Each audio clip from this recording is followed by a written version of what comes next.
नमस्कार दोस्तों, आप सभी का आपके अपने YouTube चैनल सनातन धर्म में हार्दिक स्वागत है। दोस्तों, जब आपके जीवन में चारों तरफ से दुख ही दुख आ रहा हो, जब आपका जीवन दुर्भाग्य से भरा हो, जब आपके परिवार में सिर्फ और सिर्फ लड़ाई झगड़ा कष्ट क्लेश ये सब मचा हुआ हो, आप कोई भी कार्य प्रारंभ करना चाह रहे हो, उस कार्य को आप प्रारंभ नहीं कर पा रहे हैं, आपके पास धन की समस्या है या आपको समस्याओं ने घेर लिया है, तो आपको बस एक शहद की बूंद से एक बहुत ही खास उपाय करना है। तो चलिए जानते हैं इस उपाय के बारे में। दोस्तों, यह उपाय शहद की एक बूंद और बेलपत्र का उपाय है। यह आपके लिए अत्यंत फलदायी उपाय है। ये उपाय करने के बाद आपके जीवन से इन सभी समस्याओं का अंत होने वाला है। तो इस उपाय में आपको एक बेलपत्र लेना है। अगर आपके पास बेलपत्र नहीं है तो आप शिवालय जाकर वहाँ शिवलिंग पर चढ़ी हुई बेलपत्र को उठाकर जल से शुद्ध करके उसका इस्तेमाल भी कर सकते हैं। लेकिन बेलपत्र कहीं से कटी फटी नहीं होनी चाहिए, ना ही टूटी हुई होनी चाहिए, और बेलपत्र की डंडी में गांठ भी नहीं होनी चाहिए।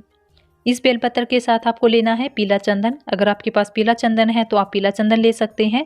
अगर आपके पास लाल चंदन है तो आप लाल चंदन ले सकते हैं। अगर आपके पास शहद है तो आप शहद ले सकते हैं। तीनों में से कोई एक सामग्री आप इस उपाय के लिए ले सकते हैं। फिर इसी के साथ आपको 1 लोटा शुद्ध जल लेना है। जल आप किसी भी तांबे के पात्र में ले सकते हैं। अगर आपके पास तांबे का पात्र उपलब्ध नहीं है तो आप किसी भी धातु के लोटे में जल ले सकते हैं। इसी के साथ आपको एक अक्षत की ज़रूरत पड़ेगी। एक अक्षत यानी कि एक चावल का दाना। बस ध्यान रखिए कि चावल का दाना टूटा हुआ नहीं होना चाहिए, ना ही खंडित होना चाहिए। चावल का दाना पूर्ण होना चाहिए।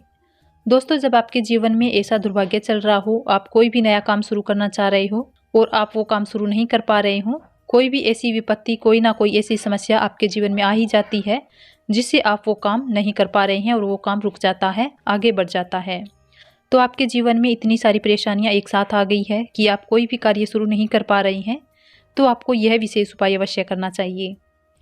दोस्तों, अब ये सारी सामग्री, एक बेलपत्र, एक चावल का दाना, शहद, लाल चंदन या पीला चंदन में से एक सामग्री, ये सारी सामग्री और 1 लोटा जल लेकर आपको महादेव के मंदिर में जाना है। पूरे दिन में आप किसी भी समय इस उपाय को कर सकते हैं। आप सुबह करना चाहें तो सुबह कर सकते हैं या फिर शाम को करना चाहें तो शाम को कर सकते हैं। शिवालय पहुंचकर आप दक्षिण दिशा में बैठ जाएं। उत्तर दिशा की तरफ आप मुख करें, दक्षिण दिशा की तरफ आपकी पीठ हो। अगर शिवालय में भीड़ हो तो आप किसी भी दिशा में मुख करके बैठ सकते हैं और अपनी पूजा पाठ प्रार्थना कर सकते हैं।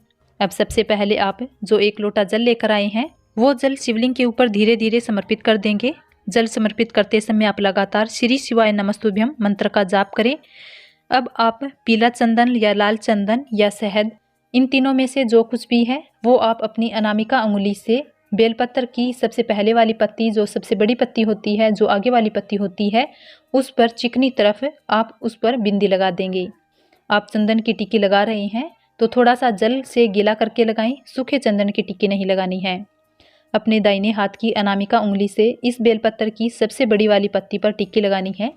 अब आपके पास जो एक चावल का दाना है वो चावल का दाना इसी टिक्की के ऊपर लगा देना है। अगर आपने शहद लगाया है या चंदन लगाया है तो इसे थोड़ी ज़्यादा मात्रा में लगाएं। ज़्यादा मात्रा में लगाएंगे तो उसके ऊपर चावल का दाना आसानी से चिपक जाएगा। चावल का दाना चिपकाने के बाद यही बेलपत्र शिवलिंग के ऊपर समर्पित कर देना है। श्री शिवाय नमस्तुभ्यम या ओम नमः शिवाय मंत्र का जाप करते हुए ये बेलपत्र शिवलिंग के ऊपर आपको रख देना है। इसके बाद शिवलिंग के सामने बैठकर आपको 2-4 मिनट के लिए श्री शिवाय नमस्तुभ्यम मंत्र का जाप करना है और महादेव के सामने आपको अपने जीवन में चल रही समस्याओं, चल रही परेशानियों को दूर करने की प्रार्थना करनी है। आपके जीवन में जो भी दुख आ रहे हैं, कष्ट चल रहे हैं, आपको दूर करने के लिए महादेव से प्रार्थना करनी है। ये उपाय आपको 5 बार करना है। आप सोमवार को कर रहे हैं तो 5 सोमवार लगातार करें, ये जरूरी नहीं।